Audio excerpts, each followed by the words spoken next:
আমাদের ভাগ্যে, আমাদের তাকদীরে ভালো কিছু লেখুন, সেটা আমরা চাই কি চাই না? প্রত্যেকটা মানুষ আমরা চাই আল্লাহ রাব্বুল আলামিন আমাদের নসিবে ভালো কিছু দান করুক, আমাদের তাকদীরে ভালো কিছু লিপিবদ্ধ করুন। আল্লাহ সুবহানাহু ওয়া তাআলা আমাদের যে ভাগ্য বছরে একবার লিপিবদ্ধ করে থাকেন, সেটা ঠিক কোন সময়টা? সূরা দুখানের দিকে তাকালে আমরা দেখি আল্লাহ সুবহানাহু ওয়া তাআলা বলেছেন সূরা দুখানের 3 এবং 4 নম্বর আয়াতে, ইন্না আনজালনাহু ফি লাইলাতিন মুবারাকাহ ইন্না কুন্না মুনজিলিন ফিহা ইউফরাকু কুল্লু আমরিন হাকিম। আল্লাহ সুবহানাহু ওয়া তাআলা বলেছেন, নিশ্চয় আমি কোরআন নাজিল করেছি একটি বরকতময় রাতে। আল্লাহ সুবহানাহু ওয়া তাআলা যেই বরকতময় রাতে কোরআন নাজিল করেছেন, পরের আয়াতে বলছেন ফিহা ইউফরাকু কুল্লু আমরিন হাকিম, সেই বরকতময় রাতে সব গুরুত্বপূর্ণ বিষয় আশয়গুলো ধার্য করা হয়ে থাকে। কোরআন নাজিল হয়েছে যে বরকতময় রাতে, সে রাত কোন রাত? শবে কদর। কারণ কোরআনে কারিমে অন্য আয়াতে আল্লাহ বলেছেন ইন্না আনজালনাহু ফি লাইলাতিল কদর, আমি লাইলাতুল কদরে কোরআন নাজিল করেছি। তো এই কদরের রাত্রিতে আল্লাহ রাব্বুল আলামিন যে গুরুত্বপূর্ণ বিষয়সমূহ ধার্য করেন, যদি আয়াতের আরো বিভিন্ন তাফসিরও আছে এবং এটা নিয়ে উলামাদের আরো একাধিক মতও আছে, কিন্তু খোলাসা কথা হলো যে আমরা আমাদের ভাগ্য যেন সুপ্রসন্ন হয়, আমাদের নসিবে যেন ভালো কিছু লেখা হয়, সেজন্য এক রাতের ইবাদতই যথেষ্ট কিনা? কোরআন এবং সুন্নাহ আমাদেরকে এক রাত ইবাদতমুখী হওয়ার নির্দেশনা দিয়েছে, নাকি আমাদের ভাগ্যে যেন ভালো কিছু হয়, আমাদের জীবনে রুটি রুজিতে, আমাদের উপার্জনে, আয় ইনকামে যেন বরকত হয়, আমাদের জীবনে যেন বারাকা লাভ হয়, সেজন্য আমাদেরকে আরো কিছু নির্দেশনা দিয়েছেন? আজকে আমরা সেটি জানার চেষ্টা করবো ইনশাআল্লাহ তাআলা। সম্মানিত উপস্থিতি, আমাদের জীবনে বরকত লাভের জন্য, আমাদের ভাগ্যে ভালো কিছু লিপিবদ্ধ হওয়ার জন্য সর্বপ্রথম করণীয় হলো আল্লাহ সুবহানাহু ওয়া তাআলার প্রতি পরিপূর্ণ ঈমান আনতে হবে। নির্ভেজাল শিরক মুক্ত ঈমান আনয়ন করা হলো আল্লাহর তরফ থেকে আমাদের জন্য, আমাদের নসিবে ভালো কিছু হওয়ার জন্য প্রধান এবং প্রথম শর্ত।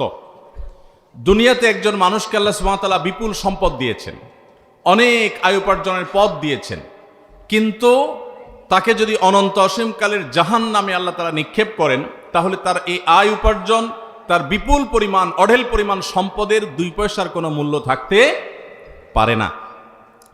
একজন মানুষ যখন ঈমান আনার তৌফিক হয়, আল্লাহ যখন তাকে ঈমানদার হওয়ার তৌফিক দান করেন, এটি হলো তার সৌভাগ্যের প্রধান এবং প্রথম সোপান এবং সিঁড়ি। এর মাধ্যমে সে সৌভাগ্যের পথে প্রবেশ করে। তার সৌভাগ্যবান হওয়ার লক্ষণই হলো, আলামতি হলো তার ঈমানদার হওয়া। আর কিছু না হোক, ঈমানের কারণে যদি সে তাওহীদের উপর প্রতিষ্ঠিত থাকে, শিরক থেকে নিজেকে মুক্ত রাখতে পারে, আর ঈমান নিয়ে দুনিয়া থেকে যেতে পারে, তাহলে ইনশাআল্লাহ একদিন না একদিন সে যত গুনাহি করুক না কেন, শিরকে আকবর, কুফরে আকবর যদি না করে থাকে, ইনশাআল্লাহ সে একদিন জান্নাতে যাবে। এটা হলো তার সৌভাগ্যের সবচেয়ে বড় মাধ্যম।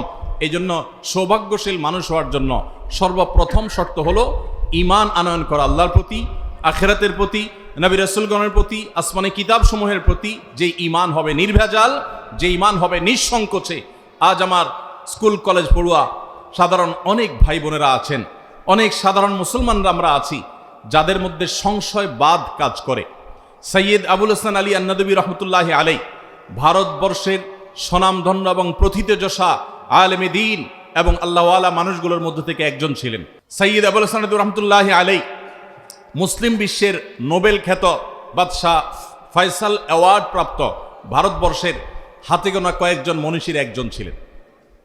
তিনি সৌভাগ্যশীল মানুষের সবচেয়ে বড় আলামত যে ঈমান, সবচেয়ে গুরুত্বপূর্ণ বিষয় যে তার আল্লাহর প্রতি ঈমান আনয়ন করা, এবং এর মাধ্যমে যে সে সৌভাগ্যের চাবিকাঠি আল্লাহর পক্ষ থেকে প্রাপ্ত হবে, এর মাধ্যমে যে সে আল্লাহর পক্ষ থেকে সৌভাগ্যের অধিকারী হবে, এবং ঈমান আনার কারণে যে তার আল্লাহর কাছে শুকরিয়া আদায় করা দরকার, এটা তার বিভিন্ন বক্তব্যতে, বিভিন্ন লেখনীতে তিনি বিস্তারিতভাবে তুলে ধরার চেষ্টা করেছেন। সময়ত ভাইরা আমার, এই সৌভাগ্যবান মানুষের প্রথম শর্ত হলো আমাদের ঈমানটাকে খাঁটি করতে হবে, নির্ভেজাল করতে হবে। এটা নিয়ে দুনিয়া থেকে যাওয়ার চেষ্টা করতে হবে। আল্লাহ আমাদেরকে তৌফিক দান করুন।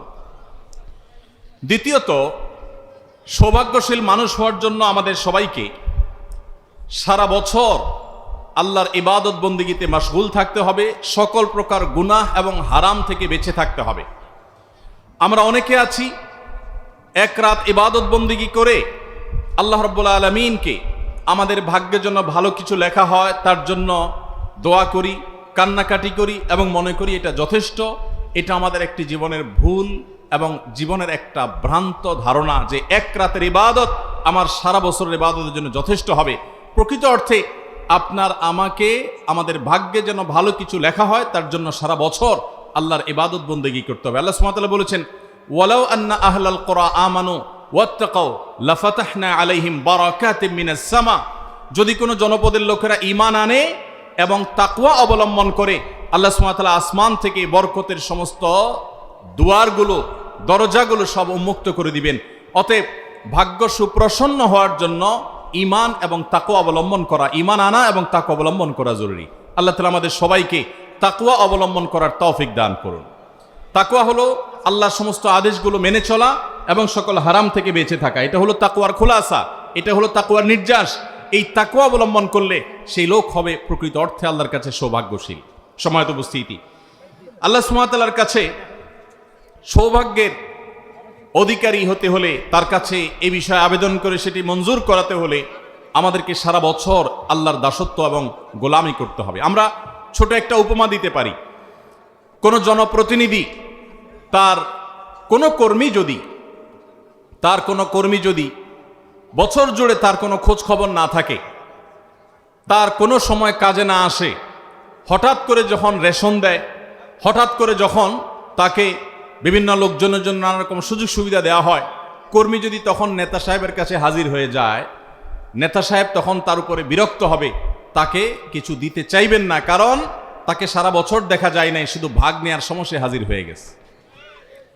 আর যদি সারা বছর তার জন্য কাজ করে, তার কথা শুনে, তাহলে সবার আগে তার ভাগটা রাখবে। ঠিক একইভাবে আল্লাহ সুবহানাহু ওয়া তাআলার বরাদ্দ পেতে হলে, তাকদীরে ভালো কিছু পেতে হলে, ভাগ্যে ভালো কিছু লেখা হোক সেটা চাইলে আমাদেরকে সারা বছর জুড়ে ইবাদতবন্দি করতে হবে, 5 ওয়াক্ত সালাত নামাজ পড়তে হবে, সকল হারাম থেকে বেঁচে থাকতে হবে, আল্লাহর গোলামি করতে হবে, গুনাহমুক্ত জীবন যাপন করতে হবে, তাকওয়ার জীবন অবলম্বন করতে হবে। আল্লাহ সুবহানাহু ওয়া তাআলা আমাদের জীবনে বরকতের দুয়ার, সৌভাগ্যের দুয়ার খুলে দিবেন এবং আমাদের জন্য আল্লাহ তাআলা ভাগ্যে ভালো কিছু লিপিবদ্ধ করবেন। অতএব একজন ইমানদার হিসাবে সারা বছর জুড়ে আমাদের নেকামল করতে হবে, যেন আমাদের ভাগ্য সুপ্রসন্ন হয়, নসিবে যেন ভালো কিছু লেখা হয়। আল্লাহ আমাদেরকে তৌফিক দান করুন। নাম্বার 3, সকল প্রকার পাপাচার, সকল প্রকার গুনাহ এবং অপরাধ, হারাম থেকে স্পেশালি বিশেষভাবে বাঁচার চেষ্টা করতে হবে। প্রথমটা আমভাবে বলেছি, বিশেষভাবে আল্লাহর অবাধ্যতার কাজগুলো থেকে বেঁচে থাকতে হবে। আমরা অনেকে 5 ওয়াক্ত নামাজ পড়ি, রমজানে রোজাও রাখি, আবার অনেক হারামে লিপ্ত। আমরা অনেকে অনেক ভালো ভালো কাজ করি, কিন্তু আবার অনেক খারাপ কাজে তলে তলে লিপ্ত। আমরা চোখের জেনা করি, আমরা কানের জেনা করি, আমরা মনের জেনা করি, আমরা বহুবিধ গুনাহে লিপ্ত, অথচ বাহ্যিকভাবে আমরা অনেক নামাজ রোজা ইত্যাদি করি। ভাইরা আমার, আমাদের নসিবে ভালো কিছু লিপিবদ্ধ হওয়ার জন্য, আল্লাহর রহমতের অধিকারী হওয়ার জন্য আমাদেরকে গুনাহমুক্ত জীবন গড়তে হবে। গুনাহমুক্ত জীবন গড়লে আল্লাহ রাব্বুল আলামিন আমাদের জীবনে বারাকা দান করবেন ইনশাআল্লাহ তাআলা। 4 নম্বর হলো, যদি কখনো গুনাহ হয়ে যায় তাহলে তওবা করতে দেরি করা যাবে না, দ্রুততার সাথে তওবা এবং ইস্তেগফার করতে হবে। গুনাহ থেকে বান্দা যখন তওবা করে, ইস্তেগফার করে, আল্লাহ রাব্বুল আলামিন সাথে সাথে বান্দার তওবা যদি শর্ত পূরণ করে তওবা করে, তওবাকে কবুল করেন। এবং তওবা হলো গুনাহের পথ থেকে ফিরে আসা। গুনাহের পথ থেকে ফিরে আসা, তওবার পাশাপাশি ইস্তেগফারও করতে হয়। আমরা অনেকে তওবা এবং ইস্তেগফারের পার্থক্য জানি না। তওবা হলো কোন একটা পাপ আপনি করতেন, সেটা ছেড়ে চলে আসেন, এটা হলো তওবা। আর ইস্তেগফার হলো আগে যে পাপটা হয়ে গেছে, গুনাহটা হয়ে গেছে, তার জন্য আল্লাহ সুবহানাহু ওয়া তাআলার কাছে চোখের পানি ছেড়ে দিয়ে একান্তে ক্ষমা প্রার্থনা করা, মাপ চাওয়া, এটা হলো ইস্তেগফার। ইস্তেগফার এবং তওবা এটা আমাদের বরকতের দুয়ারকে উন্মুক্ত করে, আমাদের জন্য নসিবে ভালো কিছু আল্লাহ তাআলা বিবদ্ধ করেন এর মাধ্যমে। সূরা নূহ আল্লাহ রাব্বুল আলামিন বলেছেন, নূহ আলাইহিস সালাম তার জাতিকে নির্দেশ দিয়েছেন, ফাকুলতুস্তাগফিরু রাব্বাকুম ইন্নাহু কানা গাফফারা ইউরসিলিস সামাআ আলাইকুম মিদরারা ওয়া ইউমদিদুকুম বিআমওয়ালিন ওয়া বানিন ওয়া ইয়াজআল লাকুম জান্নাতিন ওয়া ইয়াজআল লাকুম আনহারা। নূহ আলাইহিস সালাম বলেছেন তার জাতিকে যে তোমরা তোমাদের রবের ইস্তেগফার করো, আল্লাহর কাছে ক্ষমা প্রার্থনা করো, তাহলে কি হবে? আল্লাহ রাব্বুল আলামিন তোমাদের গুনাহ মাফ করবেন। আল্লাহ সুবহানাহু ওয়া তাআলা তোমাদের জন্য, তোমাদের উপার্জনে, তোমাদের সম্পদে, তোমাদের ফল ফসলে বারাকা দান করবেন, সেগুলো বৃদ্ধি করবেন। ওয়া ইউমদিদুকুম বিআমওয়ালিন ওয়া বানিন, তোমাদের সন্তান এবং অর্থ সম্পদ ইত্যাদি দিয়ে তোমাদের সমৃদ্ধ করবেন, তাহলে সৌভাগ্যের জন্য, সৌভাগ্যবান হওয়ার জন্য আমাদের বেশি বেশি ইস্তেগফার করতে হবে, তওবা করতে হবে। এক কথায় যদি আমি বলি জান্নাত কিসের বিনিময়ে দিবেন, তো এক শব্দে বললে আমি বলতে পারি একটা শব্দের বিনিময়ে আল্লাহ সব জান্নাত দিবেন, সেটার নাম হলো সবর। কারণ আমরা যে ইবাদত করি এটাও এক প্রকারের সবর। ইবাদতের মধ্যে নিজেকে বন্দি করে রাখা, আটকে রাখা, মনে চায় না তবুও করতে থাকা, এটা এক প্রকারের সবর। পাপাচার থেকে, গুনাহ থেকে বাঁচার জন্য যে আমি সংগ্রাম করি, এটা আরেক প্রকারের সবর। মাথার সামনে উল্টাপাল্টা হয়, মাথা গরম হওয়ার মতো যথেষ্ট কারণ থাকে, বহু উল্টাপাল্টা হয়, বিপদ আপদ হয়, মানুষ অনেক ঝামেলা তৈরি করে, মাথাটা গরম হয়ে যায়। গরম হলে মাথাকে ঠান্ডা রেখে সমাধান করা, প্রয়োজনে তাকে বিচারের মুখোমুখি করা, প্রয়োজনে তার উপযুক্ত শাস্তি নিশ্চিত করা।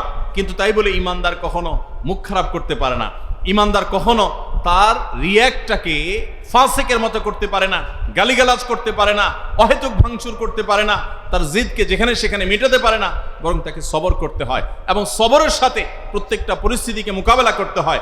সবর করা মানে এই না যে একজন আপনার ক্ষতি করে যাবে আর আপনি শুধু মেনেই যাবেন। আপনার যে ক্ষতি করেছে আপনি তাকে যদি উপযুক্ত শাস্তি দিতে পারেন, বিচার মুখোমুখি করতে পারেন, করেন, কিন্তু আপনি বেসবর হয়ে নিজের মুখ নষ্ট করবেন না। আমরা সবাই সবর করি, সবরের আমাদের ধরনটা কিরকম? মসজিদ থেকে বের হয়েছেন, বের হয়ে দেখলেন জুতা নাই, চোরে নিয়ে গেছে, তখন চোরের 14 গোষ্ঠী, মা বাপ দাদা দাদি নানা নানি 14 গোষ্ঠীর নাম ধরে একেবারে তালিকা ধরে গালিগালাজ করে শেষ করে এরপরে যখন হুঁশ ফিরে আসছে যে চোর তো জুতা নিয়ে এতক্ষণে বেচাও শেষ, তাহলে গালিগালাজগুলো করে কি লাভ হলো? এবার আমরা বেশিরভাগ মানুষ বলি যাক, যেহেতু নিয়েই গেছে বেচারা, কি আর করা, সবর করলাম।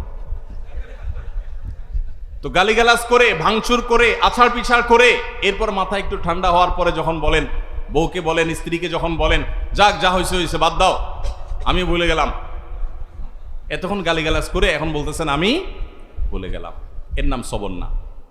নবী করিম সাল্লাল্লাহু আলাইহি ওয়াসাল্লাম বলেছেন ইন্নামাস সবরু ইনদা সাদমাতিল উলা, প্রথম ধাক্কার সময়, প্রথম চাপের সময়, যখন আপনার দেখে মাথাটা গরম হয়ে গেছে তখন নিজেকে ধরে রাখতে পারা, এটার নাম হলো সবর।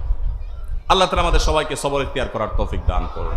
তাহলে ভাইরা আমার, আল্লাহ সুবহানাহু ওয়া তাআলা যে সমস্ত বিষয়ের মাধ্যমে বান্দার ভাগ্যে ভালো কিছু দেন, তার মধ্যে থেকে একটা হলো আল্লাহর ফয়সালাকে মেনে নেওয়া, আল্লাহর সিদ্ধান্তকে মেনে নেওয়া, কাযা বিল কদর, তাকদীরের প্রতি ঈমান আনা, যে আমার কোনো অসুবিধা হয়েছে আলহামদুলিল্লাহ বলা। এখন প্রশ্ন হলো ভাই, অসুবিধা হলে, সুবিধা হলে আলহামদুলিল্লাহ বলবো, আল্লাহর প্রশংসা করবো যে আল্লাহ দিয়েছেন, এটা তো বুঝলাম, কিন্তু অসুবিধা হলে আল্লাহর প্রশংসা করবো, এর যুক্তিটা কি? এর যুক্তিটা কি? আমি বাইক অ্যাক্সিডেন্টে একটা হাত ভেঙে গেছে, আল্লাহ তাআলা আমাকে সুস্থ রাখলে তো আমি আলহামদুলিল্লাহ বলবো, বুঝলাম, কিন্তু হাতটা ভেঙে যাওয়ার পরে আলহামদুলিল্লাহ বলবো কোন যুক্তিতে? আল্লাহ যে আমার হাতটা ভেঙে দিছে এই জন্য বলবো আল্লাহ তোমার শুকরিয়া, তুমি আমার ভালো হাতটা ভাঙছো, ভালো করছো, এই আমি শুকরিয়া আদায় করবো এই জন্য যে আমার একটা হাত ভেঙেছে, আরেকটা হাত ভালো আছে, এই অ্যাক্সিডেন্টে আমার দুইটা হাত চলে যেতে পারতো, আমার যে হাতটা ভালো আছে ওই হাতের দিকে তাকে আমি বলবো আলহামদুলিল্লাহ। এ ধরনের অ্যাক্সিডেন্টে বহু লোক জীবন হারিয়েছে, আমার জীবনটা রয়ে গেছে, সেজন্য আমি আল্লাহকে ওই দিকে তাকায় বলবো আলহামদুলিল্লাহ। ইমানদার তার শুকরিয়া আদায় করার জন্য কোনো যুক্তির প্রয়োজন হয় না, তার লজিকের অভাব হয় না, কোনো যুক্তির অভাব হয় না, তার কাছে বহু যুক্তি এবং লজিক থাকে, এবং আলহামদুলিল্লাহ বলার মাধ্যমে সে প্রশান্তি অর্জন করে। আর যদি সে হাউতাস করে, সে অস্থির হয়, সে আছাড় পিছাড় করে, সে ভাঙচুর করে, সে মুখ খারাপ আর গালিগালাজ করে, এতে তার চুল পরিমাণ কোনো লাভ হয় না, বরং তার আমলও নষ্ট হয়, জিনিসও হারায়। ওই চোরে জুতাও আর ফেরত দিবে না, ওইটাও সে আর পাবে না, আর গালিগালাজ করে আমল নামা বরবাদও হয়েছে, আল্লাহর কাছে সবও পাবে না। খাসিরাত দুনিয়া ওয়াল আখিরা, তার দুনিয়াও বরবাদ হলো, আখিরাতও বরবাদ হলো। আর যে ধৈর্য ধারণ করে তার সাময়িক ক্ষতি হয়, কিন্তু চূড়ান্তভাবে আল্লাহর কাছে বিনা হিসাবে জান্নাত পাওয়ার মাধ্যমে সে লাভবান হয়, তার কোনো ক্ষতি হয় না। এজন্য আমরা আল্লাহর ফয়সালা কখনো আমাদের মনোভূত হবে না, আল্লাহর সিদ্ধান্ত কখনো আমাদের মনোভূত হবে না। আমরা সবর করব, ধৈর্য ধারণ করব। আল্লাহ আমাদের সবাইকে সেই তৌফিক দান করুন। ভাইরা আমার, আল্লাহর ফয়সালা আমাদের মনোভূত না হলেও যদি আমরা সবর করি, তাহলে এর বিনিময়ে আমরা দুনিয়াতেই নিজেদের আল্লাহর পক্ষ থেকে পাওয়া বিনিময় দেখার সুযোগ হয়তো পাবো, আখিরাতেও পাবো। আমি মক্কায় একবার এক ভাইয়ের কথা বিভিন্ন সময় আমি বলেছি, যিনি হোটেল ব্যবসা করতেন, আবাসিক হোটেলে। হাজি সাহেবরা যেতেন বাংলাদেশ থেকে ওমরা বা হজের জন্য, তাদের কাছে হোটেল ভাড়া দিতেন, এটা তার ব্যবসা ছিল।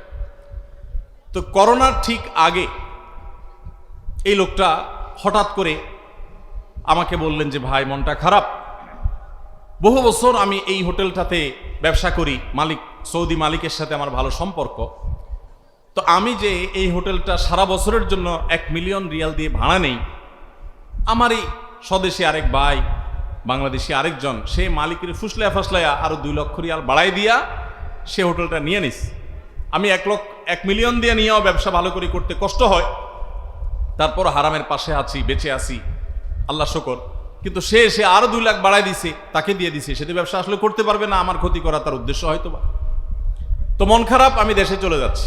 লোকটা অনেক মন খারাপ করছেন যে এত বছর ছিলাম মক্কায়, আল্লাহর ঘরের পাশে ব্যবসা করতাম, আরেকজন এসে আমাকে ল্যাং মেরে আমার ব্যবসা থেকে আমাকে সরাই দিল। খুব মনে কষ্ট নিয়ে লোকটা চলে আসছে দেশে, আমার পরিচিত। তো দেশে আসার পর উনিও দেশে আসছেন, এরপর পৃথিবীতে করোনা এসে হাজির, এবং করোনার কারণে 2-3 বছর পর্যন্ত যখন হজ ওমরার ব্যবসা সব বন্ধ, ওই যে বেচারা তাকে ল্যাং মারার জন্য আরো 2 লাখ রিয়াল বাড়ায় দিয়া ওইটা ভাড়া নিয়ে নিছে অগ্রিম। সৌদিতে নিয়ম হলো এই সমস্ত ভাড়াটা সব অগ্রিম দিয়ে ফেলতে হয়। তার তো 12 লক্ষ রিয়াল অগ্রিম দিয়ে দিতে হয়েছে। ওই 12 লক্ষ রিয়াল পুরোটাই জলে। পরবর্তী আরো 2 বছর কোনো হাজি নাই, ওমরার যাত্রী নাই, তার ব্যবসা পুরোটাই লাডে। আর এই বেচারা যদি ওই সময় তার এই ক্ষতিটা না হতো, তাহলে তার 1 মিলিয়ন পানি হয়ে যেত। সে বরং ওই টাকাগুলো নিয়ে দেশে চলে আসছে। এরপর আমার সাথে একদিন দেখা হওয়ার পরে বলে, ভাই আল্লাহ সুবহানাহু ওয়া তাআলা আমাকে গর্তে পড়তে যাচ্ছিলাম, ধাক্কা মেরে মক্কা থেকে দেশে পাঠিয়ে দিস। এক ধাক্কা দিয়া মক্কা থেকে আল্লাহ তাআলা আমাকে পাঠিয়ে দিছে। তো আপাত দৃষ্টিতে মনে হয়েছে যে তার সব বরবাদ হয়ে যাচ্ছে, কিন্তু সেখানে তার কল্যাণ নিহিত ছিল। এই জন্য ইমানদার আল্লাহর ফয়সালাকে সবসময় মেনে নিবে। এটা কঠিন একটা বিষয়, আল্লাহর ফয়সালা। আমি দেখলাম যে অনেক চেষ্টা করছি, একটা জিনিসের জন্য হয় নাই, আলহামদুলিল্লাহ এটাই আল্লাহর ফয়সালা। এটার প্রতি আমি ঈমান আনবো যে এর পিছনে আমার কল্যাণ আছে, এর মাধ্যমে ভাগ্য সুপ্রসন্ন হয়।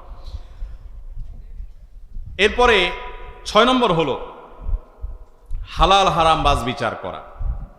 হালাল হারাম বাজ বিচার করা এটাও সৌভাগ্যবান মানুষ হওয়ার পূর্ব শর্ত। যারা হালাল বাজ বিচার করে না, তাদের হয়তো অনেক পয়সা কড়ি হয়, আল্লাহ সুবহানাহু ওয়া তাআলা সুখ দেন না। এখন সৌভাগ্যবান হওয়া বলতে কি বুঝি আমরা? আমি একটা কথা প্রায় বলি, আল্লাহর কাছে আমরা সুখ চাই না টাকা চাই? বুঝে উত্তর দিচ্ছেন না? না বুঝে? সুখ চান না টাকা চান? ও যে কিছু মানুষ বলতেছে টাকা চাই, কোনটা চান? সুখ চান? আচ্ছা, তাহলে এবার আসেন আমি 2টা অপশন দেই, আপনি আসলে সুখ চান কিনা নিজের পরীক্ষা নিজে করেন। এবার আল্লাহ সুবহানাহু ওয়া তাআলা যদি আপনাকে বলেন, বান্দা তোমাকে 2টা অপশন দেয়া হচ্ছে। একটা অপশন হলো ওই যে ব্ল্যাঙ্ক চেক, কত শত কোটি তোমার লাগবে তুমি ফিগার বসায় নাও, যা লাগে তুমি নাও, 2-4-500 কোটি টাকা তুমি নিয়ে নাও, এটা একটা অপশন। তবে এই টাকা পাওয়ার পর সুখ পাবা কিনা সেটা নিশ্চয়তা তোমার নাই। হতে পারে এই টাকার পর তোমার দুঃখ হতে পারে, ক্যান্সার ধরা দিতে পড়তে পারে, অন্য কোনো সমস্যা হতে পারে, 2 দিনের মাথা মারা যেতে পারো, যে কোনো কিছু হতে পারে। টাকা তোমাকে দেওয়া হলো ব্ল্যাঙ্ক চেকে, কত লাগে, কিন্তু সুখের নিশ্চয়তা নাই, হতেও পারে নাও হতে পারে। এটা একটা অপশন। অপশন নম্বর 2, তোমাকে কোনো রকম একটা কুড়ের ঘরে থাকার ব্যবস্থা করা হবে, যেখানে একটু জোরে বাতাস আসলে পানি পড়বে, বাতাস ঢুকবে, খুব ভালো দালান কোঠা তো পরের কথা, টিনের ঘরও হবে না, কোনো রকম একটা কুড়ের ঘর হবে। আর তোমার উপার্জনের জন্য একটা রিক্সা, ভ্যান বা একটা চায়ের দোকান, টঙের দোকান, এরকম কিছু একটা ব্যবস্থা থাকবে। কোনো রকম ডাল ভাত জোগাড় করে বউ বাচ্চা নিয়ে খেয়ে পরে বেঁচে থাকতে পারবা, কিন্তু তোমার সুখ নিশ্চিত। তোমাকে সুখ দেয়া হবে, তুমি প্রশান্তি পাবা, মানসিক শান্তি, শারীরিক শান্তি সব পাবা। এবার বলেন 1 নম্বর অপশন নেবেন না 2 নম্বর অপশন নেবেন? অঙ্ক ধরে ফেলছেন, এই জন্য বলছেন 2 নম্বর। অঙ্ক যদি না ধরতে পারতেন, আর এখন যদি সত্যি সত্যি আল্লাহ সুবহানাহু ওয়া তাআলা দিতেন যে ঠিক আছে টাকার বস্তাও ধুলাম, আর দিকে কুড়ে ঘরও ধুলাম, কয়জন টাকার বস্তা থেকে কুড়ে ঘরের দিকে যাইতেন আল্লাহ জানে। ভাইরা আমার, আমরা প্রত্যেকে আল্লাহর সাথে এমন কথা বলে, বিশেষ করে যুবকরা অনেকে দোয়া করে আল্লাহর কাছে, আল্লাহ তোমার কাছে বেশি কিছু চাই না, 1,03,000 টাকা দাও, একটা বাইক, একটা ছোটখাটো কোনো বিজনেস, আর একটু বিয়ে শাদী করার একটা ব্যবস্থা। 1,03,000 টাকা দাও আল্লাহ, সুখটা আমি বুঝে নিব, তুমি টাকা 3 লাখ দাও। অনেক যুবক এরকম দোয়া আল্লাহর কাছে করে কি করে না? ভাইরা আমার, ইমানদার আল্লাহর কাছে এভাবে দোয়া করবেন, এটা দোয়ার আদব না। আমাদের প্রিয় নবী সাল্লাল্লাহু আলাইহি সাল্লামের এত দোয়া, হাজার হাজার মাসনুন দোয়া, একটা দোয়াতেও আমি খুঁজে পাই নাই যে নবী সাল্লাল্লাহু আলাইহি সাল্লাম আল্লাহর কাছে দোয়া করেছেন আল্লাহুম্মা ইন্নী আসআলুকা কাসরাতাল আমওয়াল ওয়াল আরাদি, আল্লাহ তোমার কাছে অনেক পয়সা কড়ি চাই, অনেক জমি জমা চাই, এরকম একটা দোয়াও কোনোদিন শুনছেন? কোরআন হাদিসে কোথাও নাই। তাহলে তো নবী সাল্লাল্লাহু আলাইহি সাল্লাম কিসের দোয়া করেছেন আল্লাহর কাছে? তিনি আল্লাহর কাছে দোয়া করেছেন রব্বানা আতিনা ফিদ দুনিয়া হাসানাহ ওয়া ফিল আখিরাতি হাসানাহ, আল্লাহ দুনিয়াতে আপনার কাছে কল্যাণ চাই, ভালো চাই। এখন ভালো কি আপনি টাকা দিয়ে দিবেন না বিনা টাকায় দিবেন, কোটিপতি বানায় দিবেন না গরিব রেখা দিবেন, সেটা আপনি জানেন। আমার ভালো দরকার। আল্লাহুম্মা ইন্নী আসআলুকাল আফিয়া, আল্লাহ আপনার কাছে সুখ চাই, শান্তি চাই, সুস্থতা চাই, সমৃদ্ধি চাই। সেটা আপনি কি টাকা দিয়ে দিবেন না বিনা টাকা দিবেন, লাখ টাকা দিবেন না কোটি টাকা দিবেন, সেটা আপনার ব্যাপার। এটা হলো দোয়ার আদব। এই জন্য ভাইরা আমার, সৌভাগ্যবান মানুষ হওয়ার জন্য যে আমলগুলোর কথা আমরা বলছি, এগুলোর পাশাপাশি আমাদেরকে, এগুলো করার পাশাপাশি আমাদের মাথায় রাখতে হবে সৌভাগ্যবান হওয়ার ডেফিনিশন কি। সৌভাগ্যবান হওয়ার সংজ্ঞা যদি আপনার কাছে হয় কোটি কোটি টাকার মালিক হওয়া, অনেক ব্যাংক ব্যালেন্স হওয়া, অনেক গাড়ি বাড়ি হওয়া, তাহলে আপনি বোকার স্বর্গে বাস করছেন, আপনি সঠিক ট্র্যাকে নাই। সুখ এবং সমৃদ্ধির মানে হলো দুনিয়াতে আল্লাহ তাআলা আপনাকে মানসিক শান্তি দিবেন। নবী সাল্লাল্লাহু আলাইহি সাল্লাম বলেছেন লাইসাল গিনা বিকাসরাতিল আরদ ওয়ালাকিন্নাল গিনা গিনান নাফস, অনেক সম্পদের মালিক হওয়া এটা সচ্ছলতা নয়। আসল সচ্ছলতা হলো মনের প্রশান্তি থাকা। যাদেরকে আল্লাহ টাকা পয়সা দেন নাই, যারা গরিব মানুষ, এই সমস্ত ওয়াজ, এই সমস্ত হাদিস তাদের কাছে পানসে মনে হবে। এটা বলে কি টাকা পয়সা নাকি সমৃদ্ধি না, এটা নাকি ধনী হওয়া না, ধনী নাকি মনের সুখ থাকলে আসল ধনী। আল্লাহ যাদেরকে টাকা পয়সা দিয়েছেন, টাকা পয়সা যাদের দেখা শেষ, এরা এই হাদিসটা খুব ভালো করে মর্মে মর্মে উপলব্ধি করে যে মনের শান্তি না থাকলে টাকা পয়সার 2 পয়সার কোনো মানে থাকে না। ভাইরা আমার, আল্লাহ তাআলা আমাদের সকলকে প্রকৃত সুখ এবং শান্তি দান করুন। এবং সেই প্রকৃত শান্তি পাওয়ার উপায় আমরা বলে যাচ্ছি। 6 নম্বর বলছিলাম যে হালাল এবং হারাম বাজ বিচার করা। আপনি হারামের দিকে যাবেন না, হালালের পথে থাকবেন। এই বাজ বিচার যদি করেন, ইনশাআল্লাহ আল্লাহ তাআলা আপনার ভাগ্যে ভালো কিছু লিপিবদ্ধ করবেন। 7 নম্বর হলো আত্মীয়তার বন্ধন রক্ষা করা।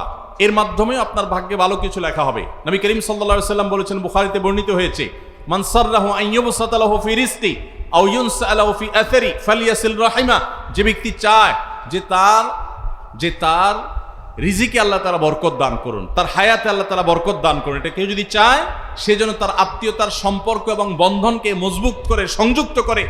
আপনার রক্ত সম্পর্কে, আত্মীয়দের সাথে সম্পর্ক যদি ভালো হবে, আপনার উপার্জনে, আপনার রুজিতে, আপনার জীবনে তত বেশি বরকত নাজিল হবে। এটা আপনার সৌভাগ্যবান হওয়ার অন্যতম শর্ত। 8 নম্বর হলো আল্লাহ তাআলা শুকরিয়া আদায় করা। আল্লাহ বলেছেন লা ইন শাকারতুম লা আযীদান্নাকুম, যা পাইছেন আলহামদুলিল্লাহ বলেন মন খুলে, যে অনেকে এটাও পায় নাই, তাহলে আল্লাহ তাআলা আপনার নিয়ামত বাড়ায় দিবে।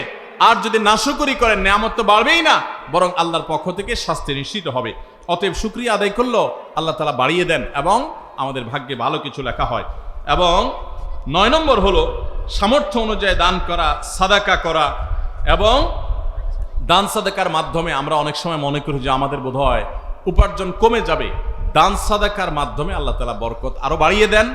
যখন কোনো অভাব হয়, তখন আপনার সামর্থ্য অনুযায়ী দান শুরু করে দেন। বিপদ হয়, গরিব দুঃখীকে দান সাদাকা শুরু করে দেন, আল্লাহ তাআলা বাড়িয়ে দিবেন।